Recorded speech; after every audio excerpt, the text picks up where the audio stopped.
I hope there's no road rage taking you over on the streets of Mumbai City. My name is Hrishi K, and this morning, a guest from the US, Dr. Robert Waldinger, psychiatrist, psychoanalyst, and Zen priest. I love the sound of that, Zen priest. Professor of psychiatry at Harvard.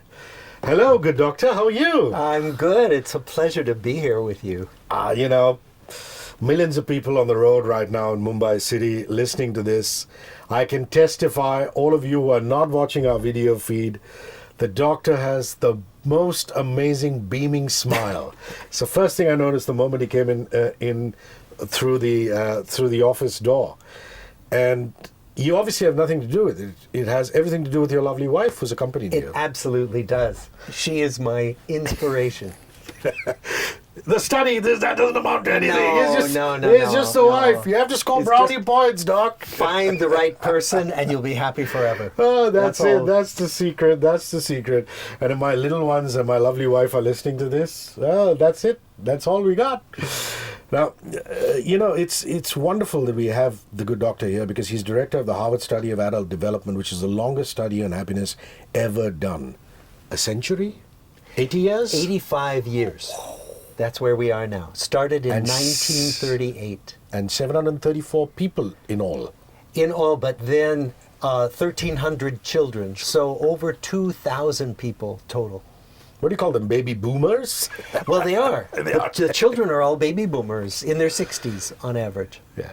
And conducting this research over the sands of time would actually give you a great perspective of how happiness changes, or does it not, based on circumstances. The COVID pandemic, the Great War, all kinds of things. So I think that's a nice segue to tell us about the happiness study. How do you think these findings are relevant for a country like India? So let's start with the study and then go into India. The study began in 1938. It began with two groups of young men. One, a group of university students from Harvard, age 19, and another, a group of inner city boys from Harvard's poorest neighborhoods and most troubled homes. Homes beset by terrible problems, poverty, mental illness, domestic violence, terrible things.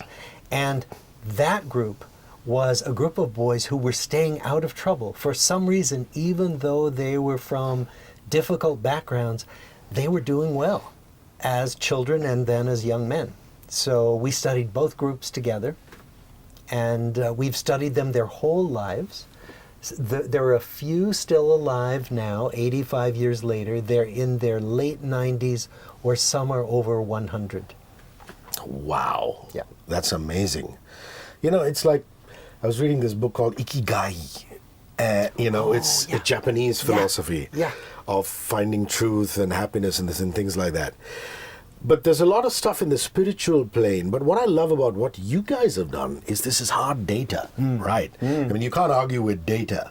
Yeah? Yes. So the findings therein with the data. Yes. One of my teachers taught me, he said, without data, I'm just another guy with a bunch of opinions. So we try to back up our ideas with hard data. And that's what we've done. Lovely.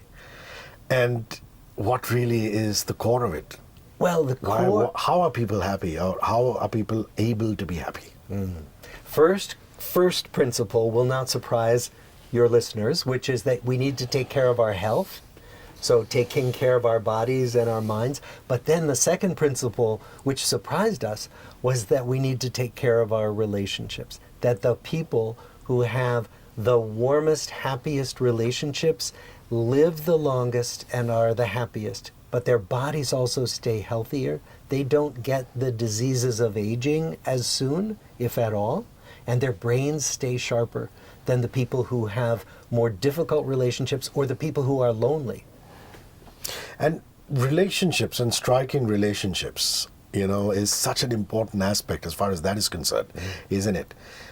Do you find people in strong, stable relationships? And that could be a lover, it could be a mother-father bond, a sibling bond. Friends, absolutely.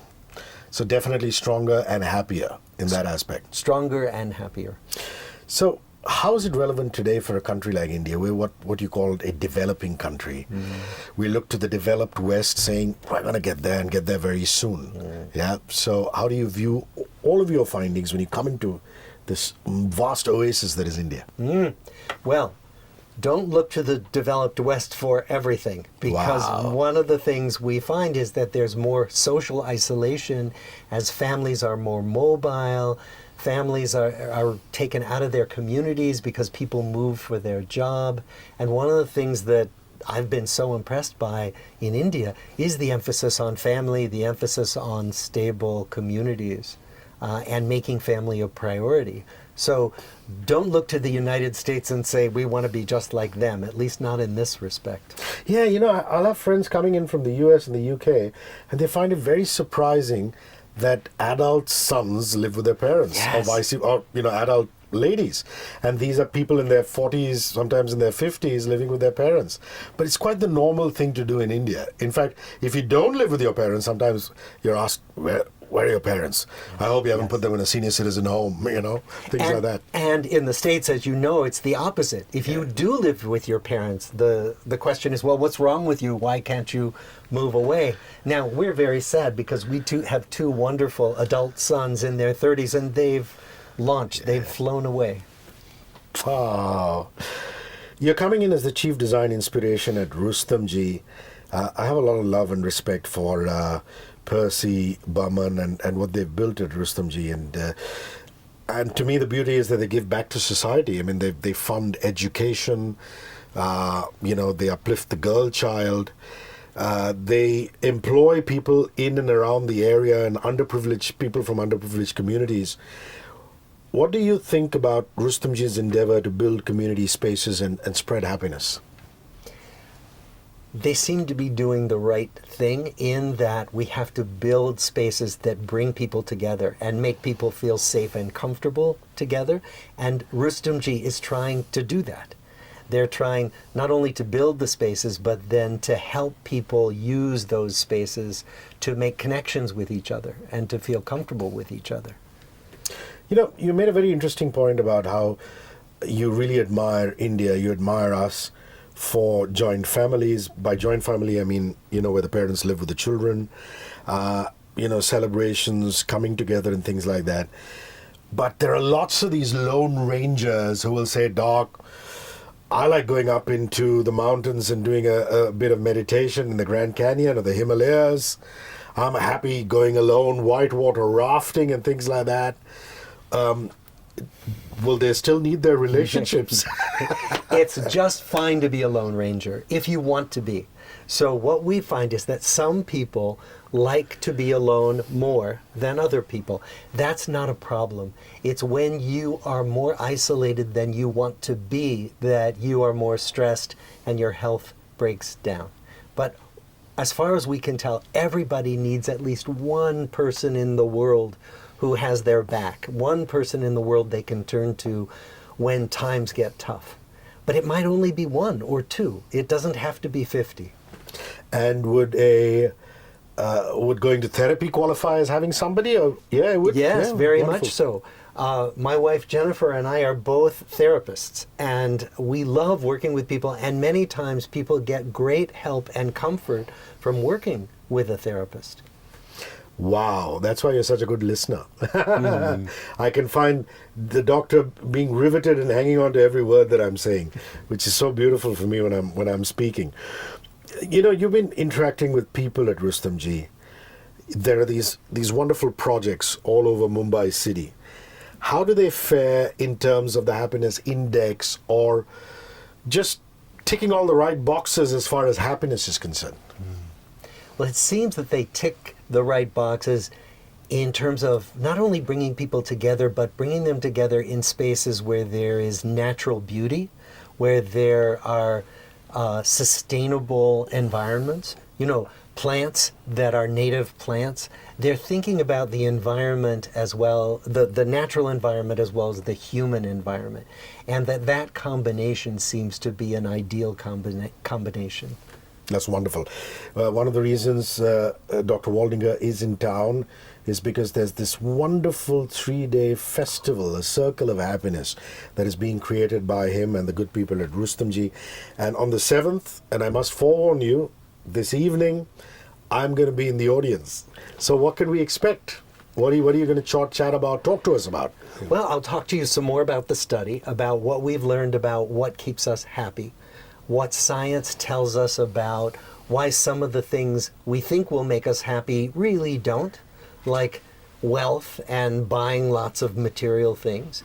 I'll talk about what some of the ways are that we know you can lean in and make your relationships better. It's interesting you would say that. I look at movie people. I mean, my line of business, you know, when you work at a radio station, you end up meeting a lot of famous people. And they will work more than half their lives on being famous, and then they will spend the remaining years of their life trying not to be recognized by coming in with dark glasses and, you know, hiding and things like that. So there is the pursuit of wealth, which you talked about, and there's the pursuit of fame. And there's lots of things that people go off doing in their life, yes, which they think will find them happiness. So, yes, especially all you young people out there, you know, in your 20s, driving to work, in your first job, I think this is very important. What would you like to say to somebody who's going off in the direction of these ambitions? Let me go back to our research study. So when our participants were in their 80s, we said, look back on your life and tell us, what are you proudest of and what do you regret the most? And the biggest regret that most people named was that they didn't spend enough time with the people they cared about. And many said they spent too much time at work, too much time pursuing things that didn't really matter. Wow. Well, Dr. Waldinger has a book out in January of 2023. It's not too far away. And he tells me that eventually it will be available on all online, on-ground bookstores in India too. So for all of you who are looking forward to a copy on Amazon and all of these book sites, what's the book called and what is it going to talk about? The book is called The Good Life, and it's going to talk about relationships. It's going to talk about how relationships matter in our lives and all kinds of relationships. So certainly marital relationships, romance, but also family, friends, work relationships and how they matter. And also casual relationships, the people we might buy a coffee from but see day to day, you know, who actually turn out to be very important in our lives. So it'll be a deep dive into everything you and I have been talking about right now. I think, you know, Indian people don't smile at each other in elevators. We're very good at staring at people. You always get into an elevator and you'll smile and you wish everybody would smile more.